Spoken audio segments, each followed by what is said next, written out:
इसीलिए लोचनम डीए नहीं मिल रहा है। मुख्यमंत्री दिल्ली में रहता है, रायगढ़ में रहता है, नारा वहां तक पहुंच ही नहीं रहा। जोर से नारा होना चाहिए, इनकलाब जिंदाबाद, आवाज दो, आवाज दो। महंगाई भत्ता देना होगा, महंगाई भत्ता लेकर रहेंगे। बूढ़ा तालाब में नारा लगाने वाले साथी जिंदाबाद, तपती धूप में नारा लगाने वाले साथी जिंदाबाद। साथियों, 4 बाल 14 रन है, इसलिए किसी का नाम नहीं लूंगा। मेरे मंच में बैठे हुए हमारे सभी आदरणीय साथियों एवं सामने आंदोलनरत हमारे कर्मचारी साथियों, महिला शक्ति साथियों, हम लोग ज्यादा अहंकार में और हवा में न उड़े। मैं सबसे पहले अपने नेताओं से निवेदन करना चाहूंगा कि 5 दिन का हड़ताल है, आज दूसरा दिन है। हर नेता पहले अपने कार्यालय और आजू बाजू में जा करके एक बार देख के आए, तब यहाँ आए। मैं भी बोल सकता हूं हड़ताल 100% सफल है। दूसरा, जो हड़ताल नहीं कर रहा है उसके बारे में बाद में बोल दूंगा, लेकिन भूल के भी उनका नाम लेने की जरूरत नहीं है। आप लोग हिंदू धर्म में पितर में ब्राह्मणों को गाय को भोजन कराते हो ना, रोटी गाय को भी खिलाते हैं, कुत्ते को भी खिलाते हैं, लेकिन दोनों में अंतर होता है। गाय को रोटी खिला करके प्रणाम करते हैं और कुत्ते को रोटी फेंक करके देते हैं। प्रदेश के कर्मचारी को महंगाई भत्ता गौ माता जैसे सम्मान के साथ चाहिए कि कुत्ता गति प्राप्त करके अपने घर में बैठ के चाहिए उनको मिलना चाहिए। बिल्कुल उनका नाम मत लो। अरे आप जानोगे बड़ा मजा आएगा। कल हम लोग ऑफिस घूमे, हमारा गला बैठ गया है। हम लोग गए ट्रेजरी में, वहां लेखा प्रशिक्षण होता है ना, पूरा ट्रेजरी बंद है, ऊपर नीचे देख लिए। एक आध 2 जने बीटीआर लेकर आए थे, उनको चमकाए, साले तेरे तनख्वाह नहीं मिलेगा, भाग जा। साहब बंद कमरे में 40 लोग लेडीज जेंट्स, दरवाजा बंद करके लाइट बंद करके ट्रेनिंग ले रहे थे। 67 ये सही बता रहे। खिड़की से दरवाजा से कूद के अंदर जाना पड़ा और उस अधिकारी को बोलना पड़ा साला भी सस्पेंड हो जाएगा। लाइट बंद करके महिलाओं साथ बैठे, साहब सब बाहर निकले और हमारे साथ जिंदाबाद का नारा लगा। मेरा कहने का मतलब यह है, एक जमाना था कर्मचारी संगठन के नेताओं के पास लोग आते थे, भैया मैं निलंबित हो गया, मेरा ट्रांसफर हो गया, मेरे को बचा लो। साला आज हमारा इतना कुत्ता गति हो गया कि कर्मचारी नेता जाके उस हरामजादे को महंगाई भत्ता दिलाना है, हम उसका हाथ पैर जोड़े कि चलिए आप हड़ताल में जाइए। ये काम बिल्कुल नहीं करेंगे। जिसको महंगाई भत्ता चाहिए, जिसका मान सम्मान चाहिए, वो खुद हड़ताल करे। निमंत्रण आमंत्रण करने का बिल्कुल जरूरत नहीं है। बस एक बात का कसम खा लो, बिना मरे मर जाएंगे। हम जब हड़ताल कर रहे हैं, साला मेरा बाप भी यदि काम कर रहा है तो संकल्प ले लो, जब वो हड़ताल करेगा उसके सामने में जूता मार के हम काम करेंगे। उनका हड़ताल वैसे ही असफल हो जाएगा, कुछ करने की जरूरत नहीं। संजय भाई ने बताया पूरा प्रदेश में हड़ताल 100% सफल है। मैंने तहसीलदार संघ डिप्टी कलेक्टर के संघ के अध्यक्ष को भी फोन लगाया था। रायगढ़ में जूता चप्पल खाए थे तो हम लोग बहुत आपका साथ दिए थे। आज हमारी बारी है, आप लोग हड़ताल करिए। जो नैतिक समर्थन देता है उसको बोलो आप अपने घर में बैठिए, हमको नैतिक समर्थन का जरूरत नहीं। मैदान में आके जो बैटिंग करेगा हम उसका सम्मान करेंगे और उसका साथ देंगे। क्या दिक्कत है? इसके बाद फिर कभी मार खाओगे तो हम देखेंगे। साहब बोलने के लिए समय बहुत कम रहता है, इसी बात का गम रहता है।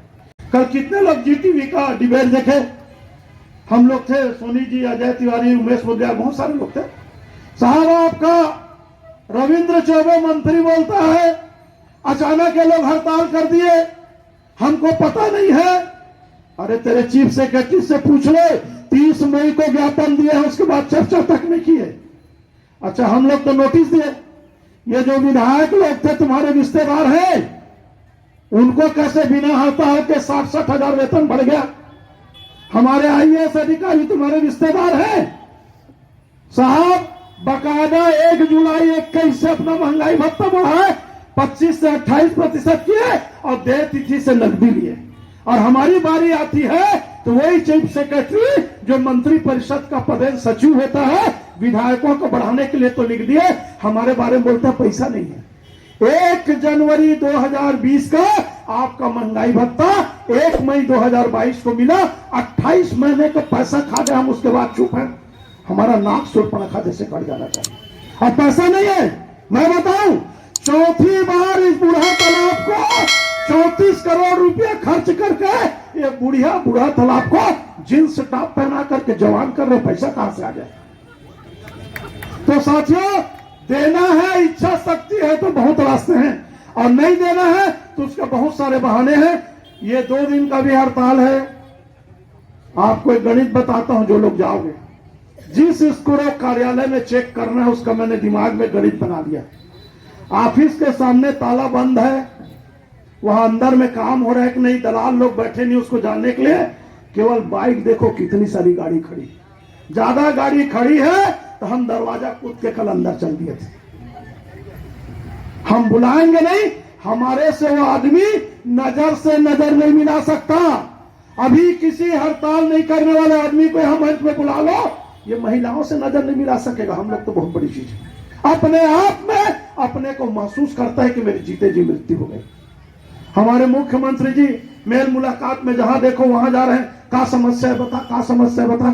अरे भैया, तेरे हेलीकॉप्टर को बूढ़ा तालाब के धरना स्थल में 25 से 29 जुलाई तक लैंडिंग कर ले और इनसे पूछ क्या समस्या है। महंगाई भत्ता नहीं मिल रहा है, गृह भाड़ा भत्ता नहीं मिल रहा है। कुछ लोग बोलते भैया 1500 में क्या होता है। सवाल भारतीय रिजर्व बैंक के 2-4-500 के नोट का सवाल नहीं है, हमारे आपके इज्जत का सवाल है। हम लोग अपने मान सम्मान इज्जत के लिए लड़ाई कर रहे हैं। जो लोग अपने घर में होंगे, पक्का बता रहा हूं, उसकी बीवी इतना गाली दे रहे हुए, टीवी में इतना आ रहा है ब्रेकिंग न्यूज, तुम कैसे बैठे हैं चूड़ी पहन करके, उसका इज्जत जीते जी घर में खत्म हो जाएगा, मोहल्ले में खत्म हो जाएगा। इसलिए जो हड़ताल नहीं कर रहे उसकी चिंता मत करो, उनको रहने दो, बहुत कमाने वाले हैं। हमको हमारे पेट का सवाल है, हमारे पापी पेट के सवाल के साथ में हमारे परिवार का, हमारे मोहल्ले का इज्जत का सवाल है। भाई हम बोलते हैं मत दो महंगाई भत्ता, चलो कोई मुख्य सचिव, कोई मुख्यमंत्री मेरे इस प्रस्ताव से सहमत हो, बताओ कि हमको महंगाई भत्ता 1 जनवरी 20 से मिलना चाहिए। आप नहीं दे रहे हो, कोई दिक्कत नहीं है, महंगाई भत्ता नहीं चाहिए। जो महंगाई 1 जनवरी 20 को लागू था उसको लागू कर दो, महंगाई भत्ता की ऐसी की तैसी हमको नहीं चाहिए। दोगे साहब 54 रुपया लीटर पेट्रोल, दोगे साहब 12 रुपया किलो शक्कर, दोगे साहब 18 रुपया किलो तेल। महंगाई बढ़ा है इसलिए हम महंगाई भत्ता मांग रहे हैं, कोई भिखारी नहीं है। एक चीज याद रखना, मैं आपसे टीवी में बोलो, पेपर में बोलो, जहां बोलो, इस बात को समझ लोगी कि आज के बाद जहां चर्चा होगी, जिससे बात करेंगे उस अधिकारी को बोलेंगे आज के बाद महंगाई भत्ता के लिए आंदोलन नहीं होना चाहिए। हर 6 महीने 4 महीने में महंगाई भत्ता के लिए आंदोलन, एक आदेश जारी होना चाहिए। जब जब केंद्र सरकार महंगाई भत्ता देगा, राज्य सरकार स्वयं महंगाई भत्ता देगी, कोई आंदोलन की जरूरत नहीं। और 2004 में था। अधिकारी लोग गड़बड़ करते हैं, और जो अधिकारी गड़बड़ करते हैं सबसे बड़े नेता होते हैं, आपको बता दूं। सांसद विधायक बाद में दल बदल करते हैं, सरकार बदलती है तो आईएएस अधिकारी रातों रात अपना जात भी बदल देते हैं, अपना बाप भी बदल देते हैं। जो भाजपा के आगे पीछे घूमते थे वही लोग आज कांग्रेस में भी आगे पीछे घूम रहे। पागल हम लोग होते हैं, हमको महंगाई भत्ता नहीं मिल रहा है करके। दूसरा, एक बड़ी समस्या आई थी, थोड़ा सा लंबा बोल दूंगा, बंद कर दूंगा। 5 दिवसीय सप्ताह हमने नहीं मांगा था। 5 दिवसीय सप्ताह हुआ, साहब कार्यालय का टाइमिंग 10:30 से 10 कर दिए। हमने कहा 5:30 से 6 कर दीजिए। सबसे ज्यादा तकलीफ ये मेरी नारी शक्ति महिला बहनों को है। सुबह 10 बजे कार्यालय पहुंचना है, कोई भी कार्यालय से जाओगे 5 ठो लाल बत्ती है। फिर महिला है, सबसे पहले स्वयं उठेगी, फिर बच्चे का टिफिन तैयार करके स्कूल भेजेगी, पति व्यवसाय धंधम जाते हैं तो उनकी तैयारी करेगी। उसके बाद क्या, बूढ़े सास ससुर हैं तो उसको बूढ़ा तालाब में ठंडा कर देगी, उसकी भी तो तैयारी कर रहे हैं ना। तो कैसे कोई 10 बजे आएगा, लोग सर्वे करते हैं 10 बज गया, 11 बज गया, ऑफिस नहीं आए। हम टीवी डिबेट में बोलते हैं कि भैया बिल्कुल आएंगे, टाइमिंग 10:30 होना चाहिए। और शाम का जैसे मंत्रालय का 5 से 5:30 किया, हमारा 5:30 से 6 कर दो। जब 5:30 तक काम करते 6 बजे तक क्यों काम नहीं करेंगे। तो सवाल यह है कि जो मांग आप नहीं मांग रहे हो उसको देते हैं। डिबेट में जाओ, कांग्रेस वाले छाती पीटते हैं, बहुत अच्छा मुख्यमंत्री, छत्तीसगढ़ मुख्यमंत्री, संवेदनशील मुख्यमंत्री, आपको पेंशन दे दिया। अरे पागल, पेंशन तो 31 में 30 में रिटायर होंगे तब मिलेगा, अभी तो पेट खाली है। पेंशन इसलिए दिए हो कि करोड़ों रुपया सरकार को घाटा हो रहा था और अपने मन से नहीं दिए हो। कई राज्यों ने जब दे दिए तुम्हारे मुंह में जूता पड़ा, तब शर्म के कारण दिए हो, हमारी मांग नहीं थी और देना पड़ता वो। तो साथियों, आखिरी बात,